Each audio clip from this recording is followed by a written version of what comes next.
Crime ಕಾರ್ನರ್ಗೆ ಸ್ವಾಗತ. ನಾನು ಉಮರ್ ಫಾರೂಕ್. ಮದುವೆ ಆಗೋದಕ್ಕೆ ಒಪ್ಪಿಲ್ಲ ಅನ್ನೋ ಕಾರಣಕ್ಕೆ ಒಬ್ಬ ಮಹಿಳೆಯನ್ನ ನಡು ರಸ್ತೆಯಲ್ಲಿ ಮರ್ಡರ್ ಮಾಡಿದ ಘಟನೆ ಉತ್ತರ ಕನ್ನಡ ಜಿಲ್ಲೆ ಯಲ್ಲಾಪುರದಲ್ಲಿ ನಡೆದಿತ್ತು. ಇನ್ನೊಂದು ಬೆಳವಣಿಗೆ ಏನಂತಂದ್ರೆ, ಆ ಮಹಿಳೆಯನ್ನ ಕೊಲೆ ಮಾಡಿದ ಆರೋಪಿ ಕೂಡ ಸೂಸೈಡ್ ಮಾಡಿಕೊಂಡು ನೇಣಿಗೆ ಶರಣಾಗಿದ್ದಾನೆ. ಈ ಕೊಲೆ ವಿಚಾರದಲ್ಲಿ ಹಿಂದೂ ಪರ ಸಂಘಟನೆಗಳು ಸೇರಿದಂಗೆ ಬಿಜೆಪಿ ಕೂಡ ಏಕ್ದಮ್ ರೊಚ್ಚಿಗೆದ್ದು ಬಿಟ್ಟಿತ್ತು. ಆದ್ರೆ ಆರೋಪಿ ಸೂಸೈಡ್ ಮಾಡ್ಕೊಂಡ ಮೇಲೆ ಪರಿಸ್ಥಿತಿ ಸ್ವಲ್ಪ ತಣ್ಣಗಾಗಿದೆ. ಈ ನಡುವೆ ಬಿಜೆಪಿ ರಾಜ್ಯಾಧ್ಯಕ್ಷ ವಿಜಯೇಂದ್ರ ಯಲ್ಲಾಪುರದಲ್ಲಿರೋ ಕೊಲೆಯಾಗಿರೋ ಮಹಿಳೆಯ ಮನೆಗೆ ಭೇಟಿ ಕೊಟ್ಟು ಆ ಮಹಿಳೆಯ ಅಂತಿಮ ದರ್ಶನ ಪಡ್ಕೊಂಡಿದ್ದಾರೆ. ಕುಟುಂಬಸ್ಥರಿಗೆ ಸಾಂತ್ವನ ಹೇಳಿ ಬಂದಿದ್ದಾರೆ. ಇದರ ಬಗ್ಗೆ ತುಂಬಾ ಮಾತಾಡೋದಿದೆ, ಮುಂದೆ ಮಾತಾಡೋಣ. ಆದರೆ ಅದಕ್ಕೂ ಮೊದಲು ನೀವಿನ್ನೂ ನಮ್ಮ ಚಾನಲನ್ನು ಸಬ್ಸ್ಕ್ರೈಬ್ ಮಾಡಿಲ್ಲ ಅಂದರೆ ದಯವಿಟ್ಟು ಸಬ್ಸ್ಕ್ರೈಬ್ ಮಾಡ್ಕೊಳ್ಳಿ. ಹಾಗೆ ಈ ವಿಡಿಯೋವನ್ನು ಕಡೆ ತನಕ ಮಿಸ್ ಮಾಡದೆ ನೋಡಿ.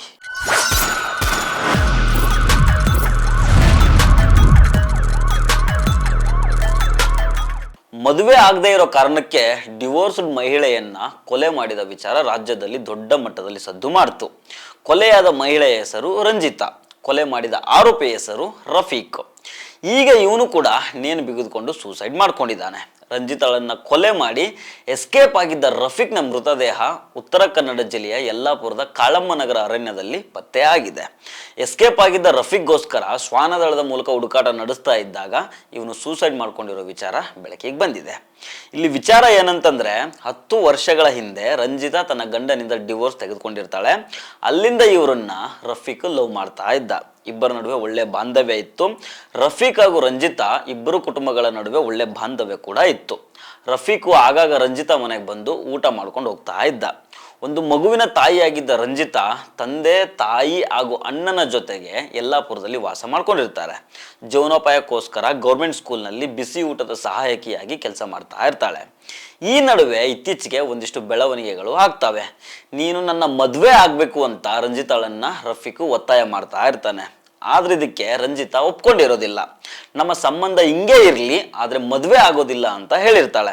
ಇದರಿಂದಾಗಿ ಕೋಪ ಮಾಡ್ಕೊಂಡಿದ್ದ ರಫೀಕು ರಂಜಿತಾ ಮೊನ್ನೆ ಸ್ಕೂಲ್ನಿಂದ ಮನೆಗೆ ಬರ್ತಾ ಇದ್ದಾಗ ರಸ್ತೆ ನಡುವೆ ಆಕೆಗೆ ಅಡ್ಡಗಟ್ಟಿ ಮತ್ತೆ ಮದುವೆ ಪ್ರಸ್ತಾಪ ಮಾಡ್ತಾನೆ. ಆದ್ರೆ ಆ ಸಂದರ್ಭದಲ್ಲೂ ಕೂಡ ರಂಜಿತಾ ಆಗೋದಿಲ್ಲ ಅಂತ ಹೇಳ್ತಾಳೆ. ಈ ಸಂದರ್ಭದಲ್ಲಿ ಇಬ್ಬರ ನಡುವೆ ಮಾತಿಗೆ ಮಾತು ಬೆಳೆದು ರಫೀಕು ರಂಜಿತಾಗೆ ಚಾಕು ಹಾಕ್ಬಿಡ್ತಾನೆ. ಅಲ್ಲಿಂದ ಎಸ್ಕೇಪ್ ಆಗ್ಬಿಡ್ತಾನೆ. ಈ ರಫೀಕ್ ಮತ್ತು ರಂಜಿತಾಳ ಅಣ್ಣ ಇಬ್ರು ಫ್ರೆಂಡ್ಸ್ ಅಂತೆ. ಈ ಕೊಲೆ ನಡೆಯೋ ಇಂದಿನ ದಿನ ರಾತ್ರಿ ಇಬ್ರು ಪಾರ್ಟಿ ಕೂಡ ಮಾಡಿದ್ರಂತೆ. ಎಲ್ಲಾ ರೀತಿಯಲ್ಲೂ ಚೆನ್ನಾಗಿದ್ದವರ ನಡುವೆ ನಡೀಬಾರದ ಘಟನೆ ನಡೆದೋಗಿದೆ. 2 ಹೆಣ ಬಿದ್ದಿದೆ. ಇದಾದ್ಮೇಲೆ ಅಂದ್ರೆ ರಂಜಿತಾ ಕೊಲೆ ನಡೆದ್ಮೇಲೆ ಒಂದಿಷ್ಟು ಜನರು ಈ ಮಳೆ ಬಂದಾಗ ತಿಪ್ಪೆಲಿ ಹಣಬೆಗಳು ಎದ್ದು ಬರ್ತಾವಲ್ಲ, ಆ ರೀತಿ ಉಗ್ರ ಹೋರಾಟಗಾರರು ಬರ್ತಾರೆ. ಹಿಂದೂ ಮಹಿಳೆಯನ್ನ ಮುಸ್ಲಿಮನೊಬ್ಬ ಕೊಲೆ ಮಾಡಿದಾನೆ ಅಂತ ಯಲ್ಲಾಪುರ ಬಂದ್ಗೆ ಕರೆ ಕೊಡ್ತಾರೆ. ಆರೋಪಿ ರಫೀಕ್ನನ್ನ ಅರೆಸ್ಟ್ ಮಾಡೋ ತನಕ ರಂಜಿತಾಳನ್ನ ಅಂತ್ಯಕ್ರಿಯೆ ಮಾಡೋದಿಲ್ಲ ಅಂತ ಪಟ್ಟು ಹಿಡಿತಾವೆ. ಆದರೆ ರಫೀಕ್ ಕೂಡ ಸೂಸೈಡ್ ಮಾಡ್ಕೊಂಡಿದ್ದಾನೆ ಅನ್ನೋ ವಿಚಾರ ಹೊರಗೆ ಬರ್ತಿದ್ದಂಗೆನೆ ಬಂದು ವಾಪಸ್ ತೆಗೆದುಕೊಂಡಿದ್ದಾವೆ. ಏತನ್ಮಧ್ಯೆ ಬಿಜೆಪಿ ರಾಜ್ಯಾಧ್ಯಕ್ಷರಾದ ವಿಜೇಂದ್ರ ಕೂಡ ಯಲ್ಲಾಪುರದ ತನಕ ಹೋಗಿ ರಂಜಿತಾಳ ಅಂತಿಮ ದರ್ಶನವನ್ನ ಪಡ್ಕೊಂಡಿದ್ದಾರೆ. ರಂಜಿತಾ ಕುಟುಂಬಕ್ಕೆ ಪರಿಹಾರ ಕೊಡಬೇಕು ಅಂತ ಆಗ್ರಹ ಮಾಡಿದ್ದಾರೆ. ಏನಾದ್ರು ಹೇಳಿಕೆನ ಕೊಟ್ಟರೆ ಕೋಮುವಾದಿಗಳು ಅಂತೇಳಿ ನಮಗೆ ಬಣ್ಣವನ್ನು ಕೊಡುವಂಥ ಕೆಲಸ ಮಾಡ್ತಾರೆ. ಆದರೆ ಅನೇಕ ಲವ್ ಜಿಹಾದ್ ಪ್ರಕರಣಗಳು ರಾಜ್ಯದಲ್ಲಿ ಮರುಕಳಿಸ್ತಾ ಇದೆ. ರಾಜ್ಯ ಸರ್ಕಾರ ಕೈ ಕಟ್ಕೊಂಡು ಕೂತಿದೆ. ಯಾವುದೇ ಪ್ರಕರಣ ಆದರೂ ಕೂಡ ಇದಕ್ಕೆ ಬೇರೆ ರೀತಿಯ ಒಂದು ತಪ್ಪು ಮಾಹಿತಿಯನ್ನು ಕೊಡುವಂಥದ್ದು, ಪ್ರಕರಣಗಳ ಮುಚ್ಚುವ ಹಾಕುವಂಥದ್ದು, ಇದರೆಲ್ಲದ ಪರಿಣಾಮನೇ ನೆನ್ನೂ ಕೂಡ ಯಲ್ಲಾಪುರದಲ್ಲಿ ಇಂಥ ಘಟನೆ ನಡೆದಿರುವಂಥದ್ದು. ನಾನು ಮುಖ್ಯಮಂತ್ರಿಗಳೇ ವಿಶೇಷವಾಗಿ ಸಂದರ್ಭದಲ್ಲಿ ಒಂದು ರಾಜ್ಯದ ಮುಖ್ಯಮಂತ್ರಿಗಳು ಇದ್ದೀರಿ, ಈ ಪ್ರಕರಣವನ್ನು ಸರಿಯಾದ ರೀತಿಯಲ್ಲಿ ತನಿಖೆ ಆಗಬೇಕು.